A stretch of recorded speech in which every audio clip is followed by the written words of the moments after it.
नमस्कार साथियों, मैं हूं विकास। इस वीडियो में स्टूडेंट की 3 कॉमन समस्या के बारे में बात करने वाला हूं।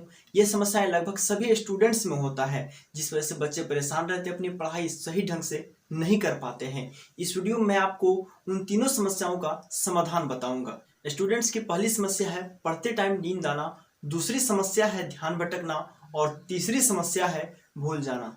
स्टूडेंट की पहली समस्या है पढ़ते टाइम नींद आना। स्टूडेंट मुझसे अक्सर कहते हैं, सर जब हम पढ़ने बैठते हैं तो बैठने के थोड़ी देर बाद ही हमें नींद आने लगती है। सर क्या करें, कोई उपाय हो तो बताइए जिससे हमें पढ़ते टाइम नींद ना आए। बच्चों, पहले आप ये जानो कि नींद क्यों लगती है, पढ़ते टाइम ही नींद क्यों लगती है। नींद लगने के मुख्यतः 3 कारण होते हैं। फर्स्ट, एनीमिया, सेकेंड, पढ़ने का तरीका और थर्ड, भोजन। हम पहले बात करेंगे एनीमिया की। एनीमिया एक बीमारी है जो कि ब्लड की कमी की वजह से होता है। जब आप कोई मानसिक कार्य करते हो, दिमाग खर्च करने वाला काम करते हो, तो माइंड को ज़्यादा मात्रा में ब्लड चाहिए होता है, लेकिन बॉडी में ब्लड की कमी होने की वजह से माइंड को पर्याप्त मात्रा में ब्लड नहीं मिल पाता है, जिस वजह से आपको नींद आने लगती है। एनीमिया को दूर करने के लिए पौष्टिक आहार लें और अपने डॉक्टर से सलाह लें।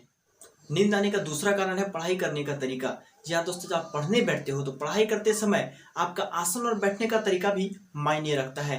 जब आप बेड पर बैठकर या लेटकर पढ़ाई करते हो तो आपका सबकॉन्शियस माइंड आपको रिलैक्स फील करने लगता है, जिसकी वजह से आपको नींद और आलस आने लगती है और आप सो जाते हो। लेकिन जब आप कुर्सी टेबल पर बैठकर पढ़ाई करते हो तो आपका सबकॉन्शियस माइंड एक्टिव रहता है और आपको ये संदेश देता है कि आप जो कर रहे हो ये इम्पोर्टेंट है, इसे पूरा कीजिए।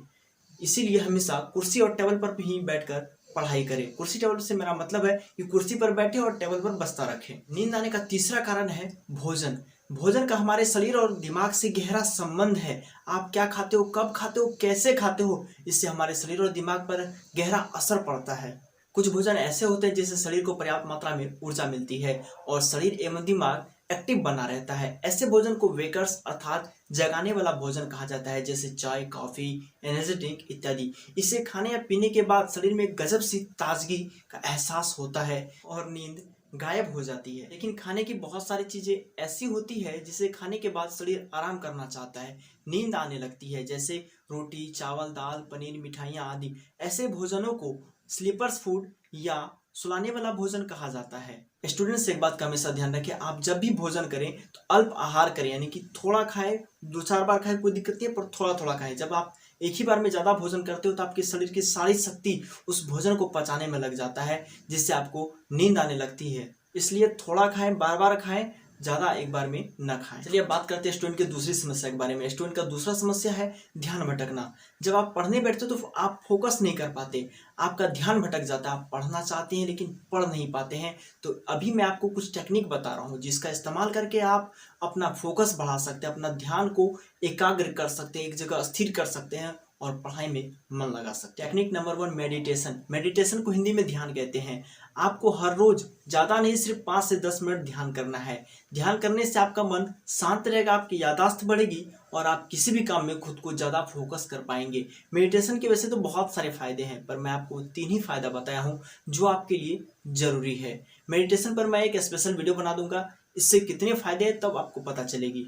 टेक्निक नंबर 2, ध्यान भटकाने वाली चीज़ों को खुद से दूर रखें, जैसे कि मोबाइल। जब आप पढ़ाई करने बैठते हो तो मोबाइल को खुद से दूर रखो। यदि दूर नहीं रख सकते हो तो उसको स्विच ऑफ कर दो, क्योंकि दोस्तों जब आप पढ़ने बैठो तो मोबाइल पास में रहता है, तो तभी किसी का फ़ोन आ गया तो हाय हेलो शुरू हो जाता है आपका। यानी कोई मैसेज कर दिया, आप मैसेज चेक करोगे, उसको रिप्लाई दोगे, फिर उधर से आएगा, फिर आप रिप्लाई दोगे। इस तरह से आपका टाइम वेस्ट हो जाएगा। इसलिए पढ़ाई करते समय मोबाइल को खुद से दूर रखना चाहिए। टेक्निक नंबर 3, मनोविज्ञान के अनुसार मानव का माइंड 45 मिनट तक ही फोकस कर पाता है। इसके बाद ध्यान भटकने लगता है, समझने की क्षमता कम होने लगती है। इसलिए आप देखे होंगे कि प्रत्येक स्कूल में या कोचिंग संस्थान में 45 से 50 मिनट का ही क्लास का पीरियड होता है। इसके बाद कुछ टाइम का ब्रेक होता है, जिससे माइंड को रिलैक्स मिलता है और नई क्लास में फोकस बरकरार रहता है। इसलिए जब आपका मन पढ़ाई से उबने लगे तो थोड़ा सा टहल लें। अगर म्यूजिक सुनना पसंद है तो म्यूजिक सुन लें और एक गिलास पानी पी लें, इससे आपका कंसंट्रेशन वापस आ जाएगा। अब बारी है स्टूडेंट की तीसरी समस्या, भूल जाने की। यदि आप पढ़ा हुआ भूल जाते हो, याद नहीं रख पाते हो, तो डोंट पैनिक, घबराइए नहीं। ये अच्छी बात है कि आप भूल जाते हो, क्योंकि आप एक इंसान हो, मशीन या रोबोट नहीं कि एक बार में याद कर लो। आप जरा सोचिए, आप अगर घर से मार्केट जाने के लिए निकलते हैं तो आपको बहुत सारे लोग दिखते होंगे।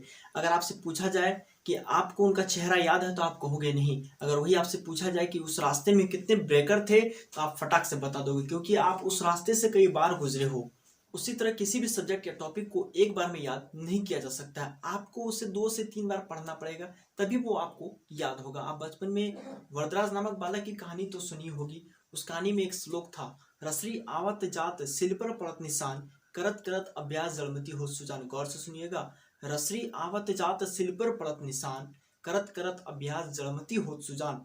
रसरी का मतलब होता है रस्सी और सिल का मतलब होता है पत्थर, यानी कि रस्सी जैसा कोमल चीज आने जाने से जब पत्थर पर निशान बन सकता है, तो आप अगर बार बार मेहनत करोगे तो आप विद्वान क्यों नहीं बन सकते हो। आप किसी भी सब्जेक्ट को बार बार पढ़ोगे तो वो भी आपको याद होगा, बस आपको थोड़ा सा धैर्य रखना है।